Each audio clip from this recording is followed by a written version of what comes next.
Ce journal vous est offert par DACO SARL, société d'expertise comptable et de fiscalité.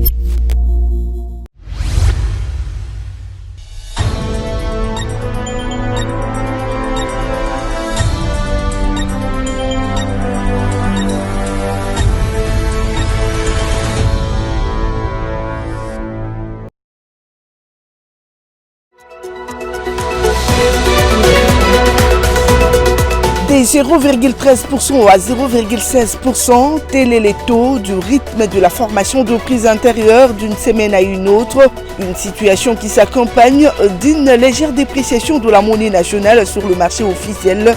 Dans ce journal, on en parle. Le ministère de l'Éducation nationale au cœur d'un malaise. Il est accusé de manigances pour supprimer le CERNI, bien que le ministère nie toute idée de suppression de ces services. Dans ce journal, nous en parlerons en long et en détail. Mesdames et messieurs, voilà tout pour la vitrine de votre journal. Le détail et de bien d'autres dans le corps de ce journal.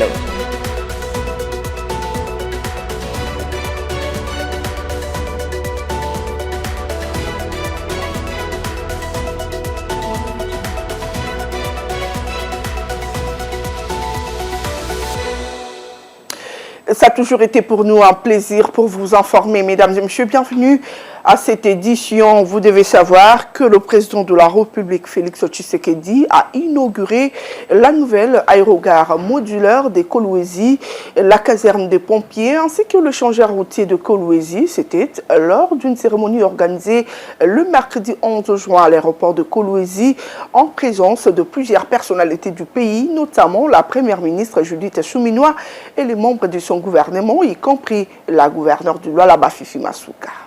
L'aérogare modulaire de Kolwezi est enfin opérationnelle. La cérémonie inaugurale de ces bijoux architecturaux de la province est intervenue ce mercredi 11 juin 2025.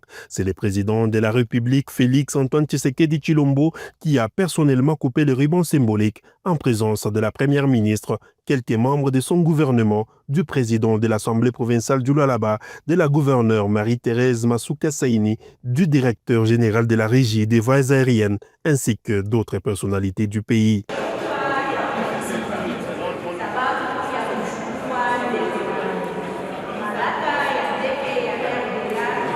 C'est une première en RDC d'avoir une aérogare modulaire des standards internationaux dotée d'une passerelle d'embarquement pour passagers, une fierté pour la gouverneure Marie-Thérèse Masuka Saini, qui a salué l'engagement ferme du président de la République, Félix Antoine Tshisekedi Tshilombo, à moderniser les infrastructures aéroportuaires du pays. Le premier citoyen congolais, son Excellence Félix Antoine Tshisekedi Tshilombo, président de la République et chef de l'État, qui ne ménage pas d'efforts pour reconstruire le pays et mettre fin à l'occupation rwandaise. Avec une superficie de près de 10 000 mètres carrés, cet aérogare à 2 niveaux symbolise l'ouverture de Kolwezi au monde. Je me souviens avec émotion que nombreux doutaient de moi, y compris dans mon propre entourage, sous prétexte que j'étais une femme. Mais une seule personne, touchée par la main de Dieu, avait cru en moi, en me prodiguant de conseils, en me disant de travailler sans écouter les critiques. J'ai cité le président de la République, chef de l'État, Félix Antoine Tshisekedi Tshilombo. Aujourd'hui, les œuvres me justifient.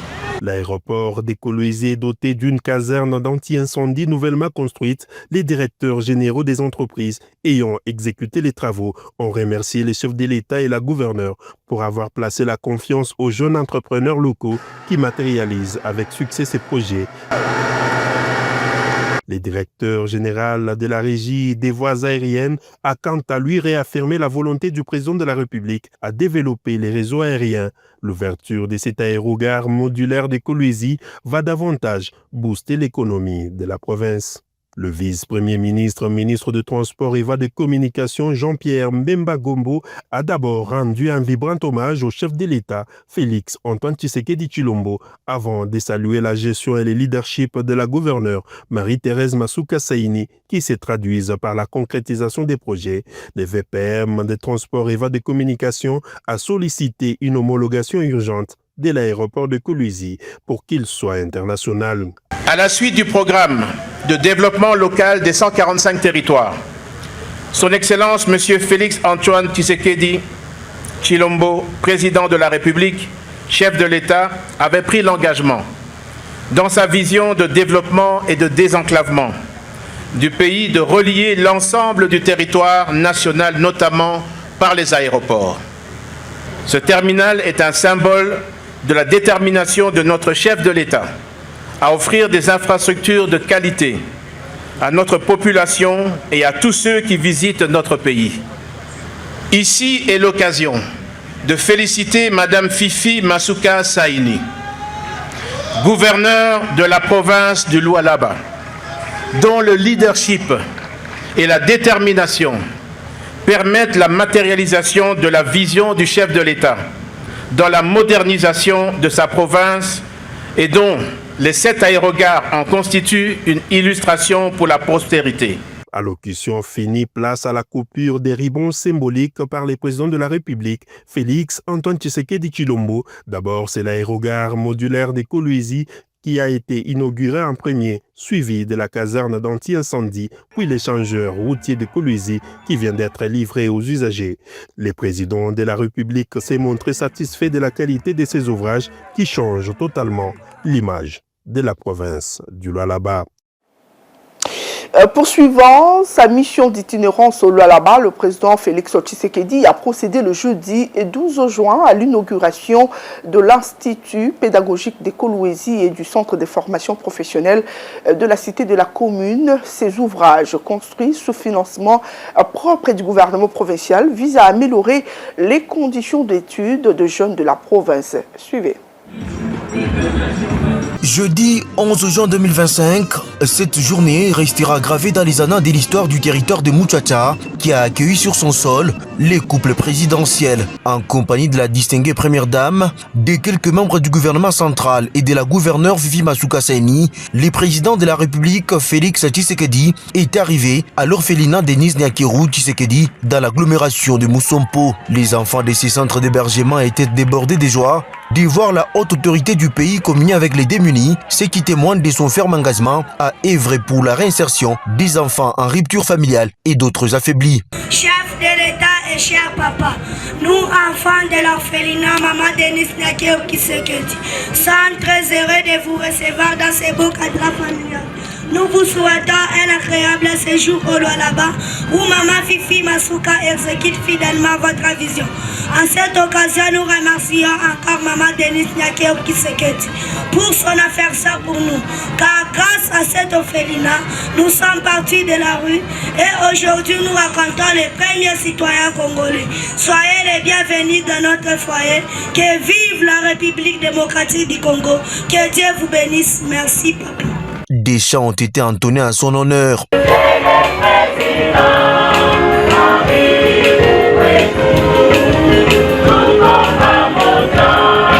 Ici, les chefs de l'État, Félix Antoine Tshisekedi Tshilombo, a visité la salle d'informatique, la pharmacie, la salle de coupe et couture, les dépôts, les réfectoires, ainsi que les dortoirs. Dès là, le premier citoyen congolais a été conduit par sa mère élève sur la route Kolwezi-Solwezi, un important axe qui facilitera les échanges commerciaux avec la République sœur de la Zambie. Le président Tshisekedi a ensuite procédé à la coupure du ruban symbolique du centre de formation professionnelle de la Cité de la Commune, suivi d'une visite guidée des installations. Ces cadres visent à former les jeunes dans différents métiers techniques selon la vision du chef de l'État qui veut voir émerger une classe d'élite en République démocratique du Congo. Les centres de formation professionnelle de la Cité de la Commune est constitué de 16 salles de classe, 2 blocs administratifs, 6 ateliers, une clinique moderne, un amphithéâtre, une bibliothèque, un terrain de football, 2 internats pour filles et garçons, des réfectoires et bien d'autres compartiments. Les étudiants de l'Institut pédagogique d'écologie ISP vont désormais évoluer dans leurs propres locaux après plusieurs années de calvaire dues aux conditions difficiles d'apprentissage. Cette institution publique a été inaugurée par le président de la République. Après la coupure du ruban symbolique, l'artisan de développement du Congo-Kinshasa et sa suite ont visité les différents auditoires, les bureaux administratifs et l'amphithéâtre. L'inauguration de ces ouvrages vient conforter la détermination de la chef de l'exécutif provincial, Fifi Masuka Saini, à promouvoir la jeunesse lolabaise conformément aux instructions du président Félix Tshisekedi.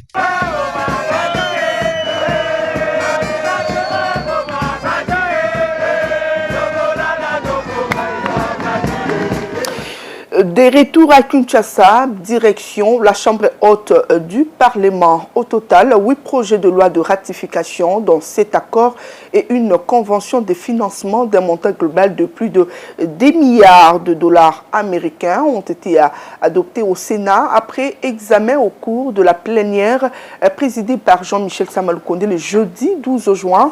Lors de la même plénière, la Chambre haute du Parlement a également adopté le rapport de la Commission infrastructure et aménagement du territoire à propos du projet de loi relatif à l'aménagement du territoire. Examiné en seconde lecture, 8 projets de loi de ratification ont été adoptés par la Chambre haute du Parlement portant sur des financements estimés à plus de 2 milliards de dollars américains. Parmi eux, 600 millions de dollars sont alloués au renforcement de la gouvernance, tandis que 250 millions de dollars américains sont destinés à soutenir les projets stratégiques d'Inga 3. Dans un souci d'efficacité, une motion présentée par les sénateurs Boketchou a proposé de passer directement à l'examen des textes et à son adoption, au lieu de questionner les représentants de l'exécutif national. Voici les résultats des votes. Pour le projet de loi relatif à l'aménagement du territoire. Sur 109 membres qui composent le Sénat, 77 membres ont pris part au vote, 77 membres ont voté oui, aucun n'a voté non, aucun membre n'a voté abstention. En conséquence, le Sénat vote en nouvelle délibération le projet de loi relatif à l'aménagement du territoire. 2. Projet de loi de ratification du premier appui budgétaire sur la gouvernance, la transparence et la résilience économique de la République démocratique du Congo. 77 membres ont pris part au vote, 77 membres ont voté oui, aucun membre n'a voté non, aucun membre n'a voté abstention. En conséquence, le Sénat vote le projet de loi autorisant la ratification de l'accord de crédit conclu entre la République démocratique du Congo et l'Association internationale de développement. Par ailleurs, la Commission infrastructure et aménagement du territoire a présenté son rapport sur le projet de loi relatif à l'aménagement du territoire qui a été adopté en séance plénière. Ces textes, enrichis par les travaux de la Commission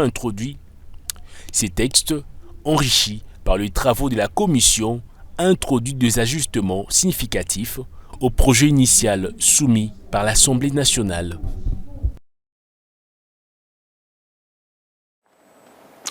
Augmenter le budget alloué au domaine ayant trait aux droits des enfants en République démocratique du Congo, c'est le plaidoyer de l'UNICEF à l'endroit des autorités congolaises.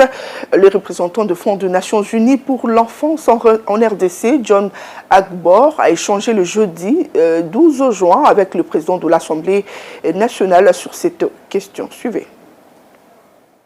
Au cœur de ces échanges entre le président de la Chambre basse du Parlement et le représentant pays de l'UNICEF, la situation préoccupante de l'enfant congolais en général et de la jeune fille en particulier.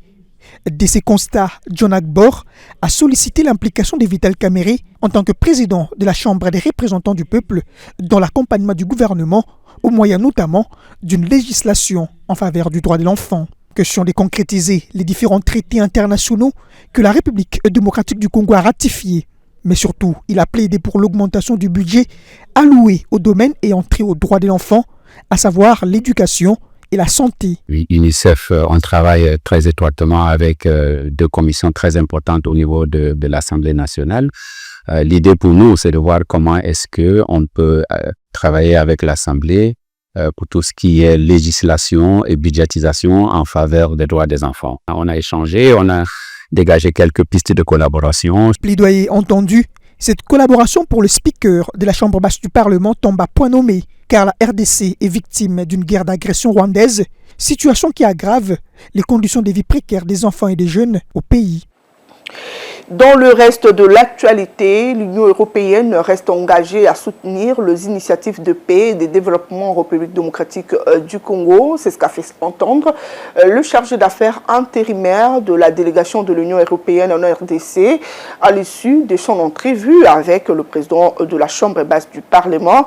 C'était le jeudi 12 juin. Vital Kamerhe a salué cet engagement palpable à travers le financement de plusieurs projets dans le domaine notamment de l'agriculture, de l'éducation et de la santé. Igor Biwaka en parlait. La situation sécuritaire précaire dans la partie orientale de la RDC retient de plus en plus l'attention de la communauté internationale depuis l'offensive diplomatique lancée par le président de la République contre le Rwanda, pays agresseur. C'est dans ces cadres que le chargé d'affaires intérimaire de la délégation de l'Union européenne en RDC a été reçu par le président de la Chambre basse du Parlement. Occasion pour Fabrice Bassile de réitérer l'engagement de l'UE en faveur de la paix et du développement en RDC. Vous savez que l'Union européenne a déjà émis 2 sanctions dernièrement et vous avez certainement remarqué aussi les effets de ces sanctions, mais nous sommes toujours à vos côtés à soutenir la République démocratique du Congo et notamment il n'y a pas que les aspects politiques, il y a aussi les aspects de développement que nous portons. Comme vous le savez, nous sommes aussi engagés sur le développement des différents corridors, etc. Cette semaine même à Lubumbashi, vous savez aussi qu'il y a la Mining Week, un événement essentiel. L'Union européenne est engagée et a signé le premier protocole d'accord avec la RDC sur ces affaires-là. Un accompagnement que le président de l'Assemblée nationale, Vital Kamerhe, n'a pas manqué de saluer, tout en mettant en exergue le résultat des actions visibles, notamment dans les domaines de l'agriculture, de l'éducation et de la santé. À l'issue de ces échanges, les diplomates européens en ont profité pour annoncer la présence imminente à Kinshasa du représentant de l'Union européenne. Son arrivée s'inscrit dans le cadre du renforcement de la coopération. Le ministère de l'Éducation nationale et Nouvelle Citoyenneté connaît un malaise ces derniers jours. Comme je le dis au sommaire de votre journal, les agents et cadres du service national de l'identification des élèves CERNI accusent la ministre d'État Raissa Malou de manigance pour la suppression du dit service.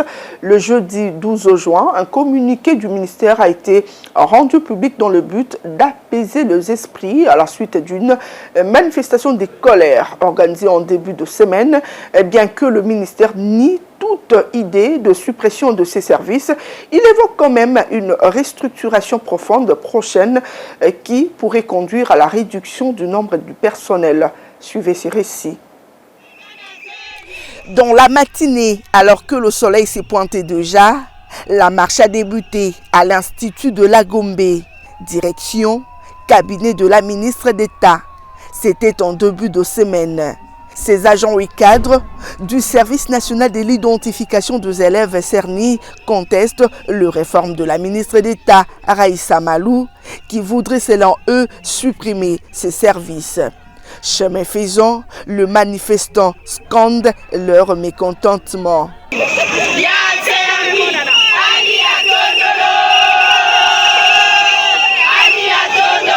Après échauffourée avec la police qui tentait de les contenir, un compromis a été trouvé. Au cours de ces échanges, les agents signataires ont présenté leurs préoccupations et l'autorité les a écoutés minutieusement. Enfin, pour dire, les conclusions ci-après ont été trouvées. La première, l'autorité a réceptionné les mémos. En attendant le temps de pénétrer de manière profonde le dit document, une note circulaire de Monsieur le secrétaire général va être initiée pour apaiser la tension de tout le monde. et cette note sera disponible dans les 48 heures. Deuxièmement, l'autorité a précisé que rien n'est fait et le CERNI restera comme tel. Il n'y a aucune quelconque suppression du CERNI. Dans les faits, le ministère rejette les accusations d'une prétendue suppression du CERNI. Dans ses communiqués, parus jeudi 12 juin, le secrétaire général intérimaire au ministère de l'Éducation nationale n'évoque nullement la suppression du CERNI, mais plutôt la mise en place d'une réforme sur la rationalisation du système éducatif qui viserait à optimiser les ressources humaines et financières. Ainsi, à compter de 2026, les bureaux gestionnaires identifiés comme non conformes seront donc progressivement fermés. Mais aucun licenciement sec ne serait envisagé. C'est juste la fermeture des bureaux et les licenciements prévus, non secs soient-ils, qui sont rejetés par les agents et cadres. Les jours à venir restent donc décisifs. La 4e édition de l'exposition économique et commerciale sino-africaine s'est ouverte le jeudi 12 juin dans la ville de Changsha, en Chine. Le 47 produits congolais exposés par les exportateurs et entrepreneurs dans les pavillons de la République démocratique du Congo, dont le café, le cacao, le chocolat, les piments, d'autres produits agricoles et miniers, ont attiré des milliers de pèlerins en présence d'une délégation du gouvernement congolais. Commentaire. Thérèse Kaikwamba Wagner, Grégoire Mutombe et Julien Paluku, respectivement ministre d'État aux Affaires étrangères, ministre d'État à l'Agriculture et ministre du Commerce extérieur, ont visité ces pavillons congolais où ils ont échangé et encouragé les exportateurs et entrepreneurs qui font la promotion de produits made in Congo à cette exposition économique et commerciale entre la Chine et le pays africain. À cette occasion, le ministre du Commerce extérieur, Julien Paluku, a appelé les opérateurs économiques à saisir le marché chinois avec plus ou moins 1,41 milliard de consommateurs, car le gouvernement congolais a décroché l'exportation des produits congolais vers la Chine sans paiement des droits des douanes.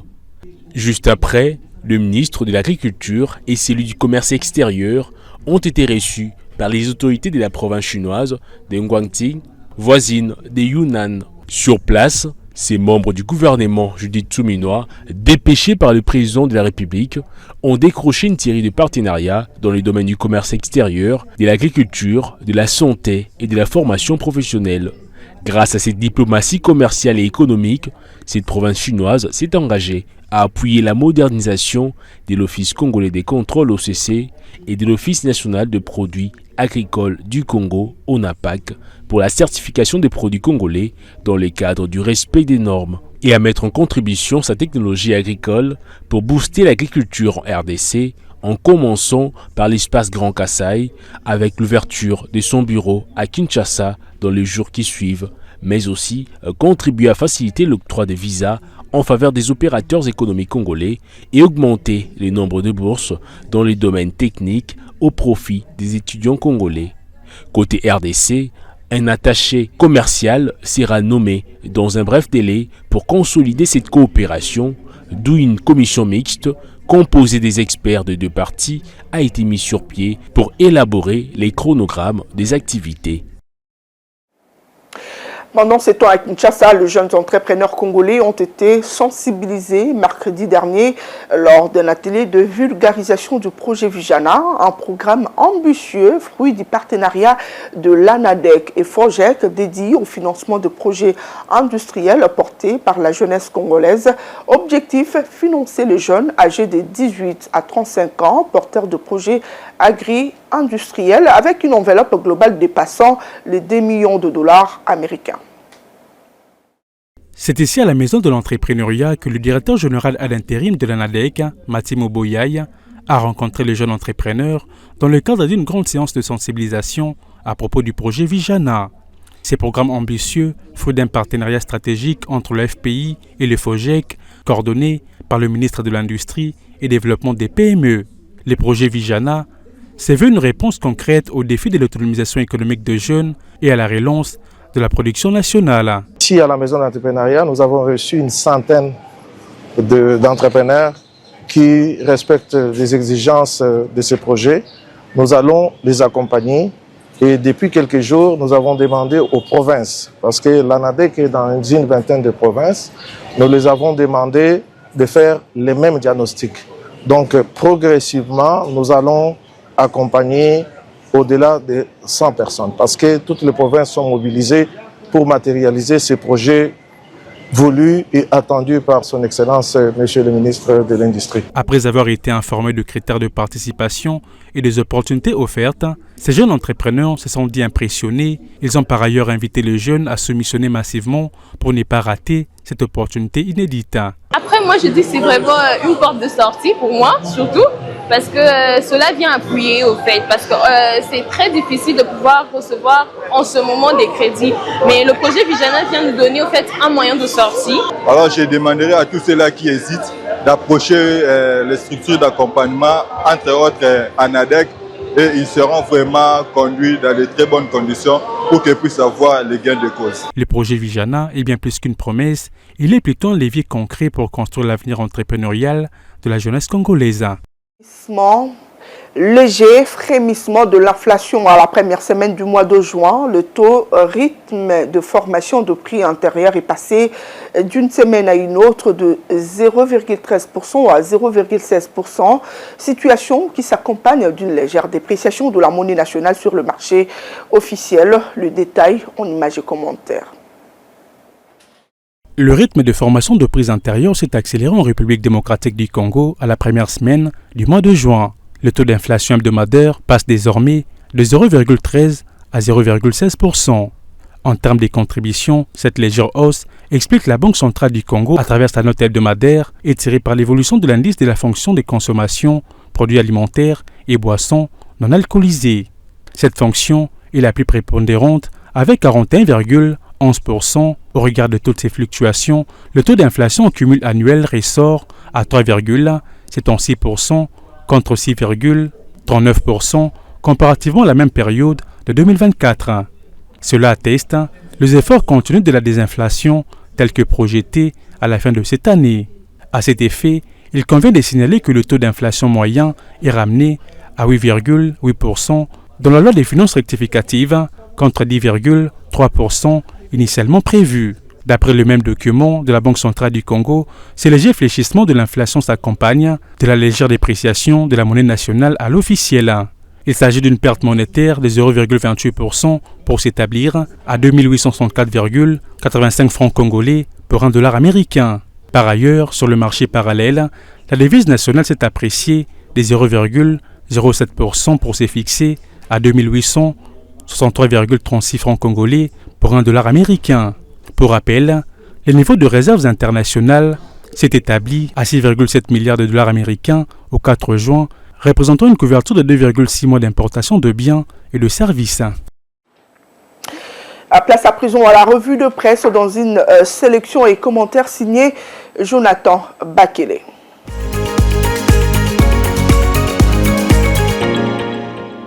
Bienvenue mesdames et messieurs. L'éducation nationale au cœur d'un malaise, il est accusé de manigance pour supprimer le CERNI, bien que le ministère nie toute idée de suppression de ces services dans un communiqué. Vous avez suivi également un élément complet dans le cœur de votre journal.